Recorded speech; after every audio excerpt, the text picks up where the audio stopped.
जो शहीद हुए हैं वहां पर जाके उन औरतों पे सवाल उठाना, उनके सिंदूर पे सवाल उठाना। एक तरफ प्रधानमंत्री कहते हैं मेरी रगों में सिंदूर बहता है, और उन्हीं के नेता उस सिंदूर का जो है अपमान करते हैं। मैं एक मुस्लिम हूँ, लेकिन मुझे भी इतना बुरा लगा कहने का कि वो हमारी देश की बहन बेटियां थी, उनकी अपमान मेरे घर की कोई अगर होती और उसके साथ ऐसा हो जाता, और एक मंत्री अगर कैसा, तो मेरे दिल पे क्या गुजरती। ये बहुत शर्म की बात है। और ये डेलीगेशन बाहर गया है जिसमें निशिकांत दुबे जैसा जो है, मैं तो उसे आतंकवादी कहूंगा, जो ऐसी सोच रखता है, जो हिंदू मुसलमान, और ये कहता है कि देश के अंदर जो है गद्दार है और कितनी कितनी मुसलमानों के लिए अपमानजनक बातें करी। सऊदी अरब वो जाते हुए ये कहते हैं कि आतंकवाद का कोई धर्म नहीं होता। ये इनका दोहरा चरित्र दिखाता है ना, कि यहाँ कुछ और वहाँ कुछ और।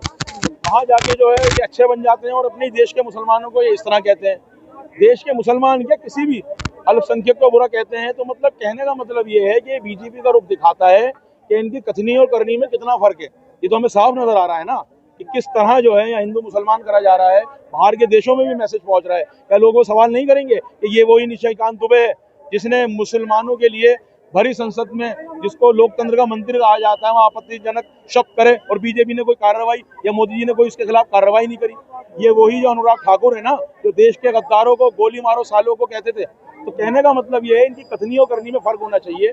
मोदी जी को सोचना चाहिए, ऐसे अराजक और ऐसे आतंकवादी सोच वाले नेताओं को हटाना चाहिए। मैं तो हिंदू मुसलमान का जो झगड़ा पैदा करे नेता, मेरी नजर में वो आतंकवादी है, चाहे वो मुसलमान हो या हिंदू। विजय शाह जिसने कर्नल महिला के साथ बदसलूकी का भाषा का इस्तेमाल किया, उन्होंने आतंकवादी की बहन तक, वो उनकी गिरफ्तारी नहीं हुई? नहीं, और जहाँ जो है आपने देखा कि वहीं जो है राजा महमूदाबाद जो हैं उनकी गिरफ्तारी हो गई, जबकि उन्होंने अली खान महमूदा कुछ ऐसा कहा भी नहीं। उन्होंने देश की जो है सेना की तारीफ ही करी, जिसका जवाब नहीं दे पा रहा है। तो ये भी एक जो है नजर आता है किस तरह जो है लोगों के अंदर जो है ये सरकार जो है एक तरफ झुकती है और एक तरफ जो है अपना ये रंग दिखाती है। इससे भेदभाव पैदा होता है, साफ नजर आता है। लेकिन मोदी जी ने अब तो लगाम लगा दिया ना ऐसे नेताओं पे। लगान हमें जब ही लगेगी जब वो इस्तीफे देंगे और उनको बाहर का रास्ता दिखाया जाएगा, हम जब ही मानेंगे। हम इससे पहले इन पे यकीन नहीं करेंगे। अभी भी इस्तीफा चाहिए? बिल्कुल इस्तीफा चाहिए। उनकी हिम्मत कैसे हुई हमारी देश की बेटी को करने की। वो हिंदू थी, वो मोनिका सिंह थी या फिर सूफिया कुरैशी थी, दोनों देश की बेटियां थी। सिंदूर, ऑपरेशन सिंदूर में मरने वाली जो विधवाएं हैं वो भी देश की बेटियां और बहनें हैं।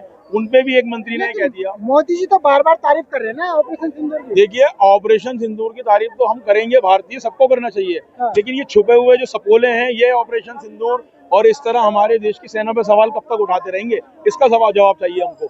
यही तो देश के असली गद्दार है ना, जो सेना पे सवाल उठाते हैं, धर्म के नाम पर जो है सेना को बांटते हैं, हिंदू और मुसलमान करते हैं। ये बहुत शर्म की बात है। ये तो जुनून में बोला गया था ना। अब जुनून में बोला गया हो या किसी तरह भी बोला गया हो, इससे मैसेज कहाँ तक गया? बदनामी तो हुई ना। ये देखिए, जो काम करना था वो तो कर दिया ना, तो सजा तो उसी को मिलना चाहिए ना। वो होशो आवाज में तो कहा है ना उसने। लेकिन मोदी जी के बयान को मानेंगे बीजेपी के नेता? देखिए, अगर मानेंगे तो बहुत अच्छी बात है, और नहीं मानेंगे तो फिर मोदी जी जो है उनका भी कंट्रोल खोता जाएगा और देश का यही हाल होता रहेगा। ये बयान रोज आते रहेंगे, इसी तरह के बयान ऐसे आते रहेंगे। बिल्कुल। ये लगता है जब लगाम नहीं लगेगी तो नेता सोच लेंगे हमारा तो कुछ नहीं होना, हमारा तो कुछ नहीं होना, हमारा क्या कर लेंगे, तो ये बयान आते रहेंगे। क्या नेताओं पर कानून का डर नहीं है? बिल्कुल, कानून का डर अब खत्म हो चुका है, और ऐसा कोई कानून भी नहीं है जिससे ऐसा लगता हो कि इनकी जबानें रुक जाएं। लेकिन अदालतें तो है ना। अदालतें जो हैं उनको भी सही तरह काम करने कहाँ दिया जा रहा है, बताइए। अदालतों के ऊपर भी जो है वो दबाव चल रहा है इस समय। ये देखिए, तो देखना होगा। आपको क्या लगता है अदालतों पर दबाव चल रहा है? भाई, ये तो खुद जजों का कहना है ना, ये मेरा कहना थोड़ी है। जजों, हाँ, वो तो पुरानी बात होगी। अरे जो पुरानी थी नई थी, बात तो निकल के आ गई ना। ये तो वही जानते होंगे। अब कुछ जजों ने कहा है ना कि हम सरकारी पद नहीं लेंगे रिटायरमेंट के बाद, ये आपने सुना होगा। तो कुछ ना कुछ तो बात हुई होगी ना, समझ रहे हैं ना आप? ऐसे ही थोड़ी कह दिया होगा। तो मोदी जी की जो सरकार है वो आपको लगता है नहीं चल रही है? देखिए, मेरी नज़र में जो है इस सरकार ने हिंदू मुसलमान की राजनीति बहुत करी और देश को बांटने वाली राजनीति करी। और इस सरकार को सही चलना है तो इनको अब हिंदू मुसलमान की राजनीति छोड़ के सबको साथ, सबका विकास करना पड़ेगा, जो उन्होंने कहा था। उसमें खरे नहीं उतरे। मोदी जी ने एक हाथ में संविधान और दूसरे हाथ में कुरान की बात की थी। देखिए, एक हाथ में संविधान और एक हाथ में कुरान, एक हाथ में गीता, ये सब बातें हैं, अच्छी बातें हैं, लेकिन इन पे अमल भी होना चाहिए, समझ गए? एक हाथ में संविधान और दूसरे हाथ में निशिकांत दुबे, ये नहीं चलेगा।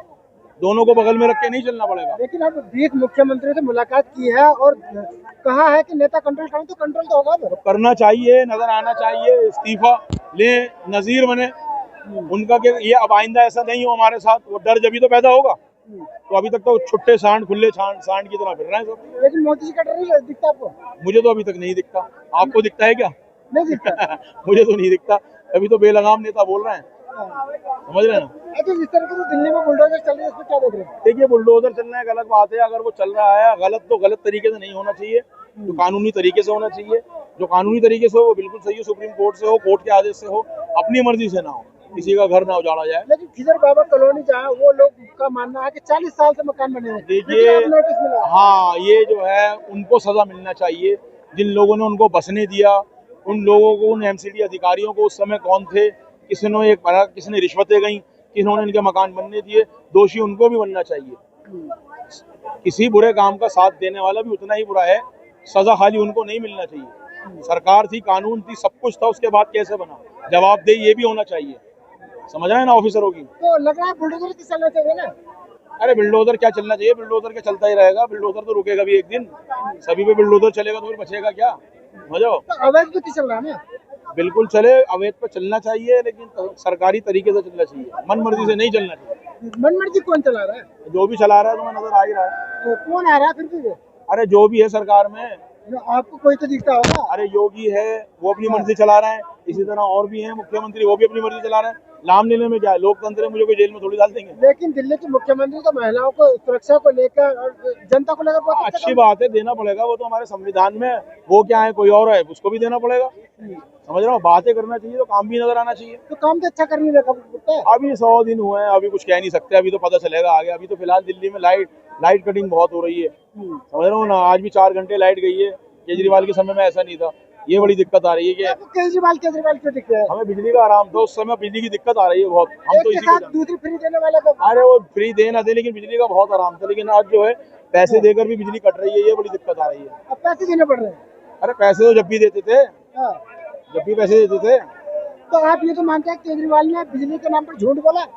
हम झूठ बोला, सच बोला, हम इसका क्या करेंगे। हाँ।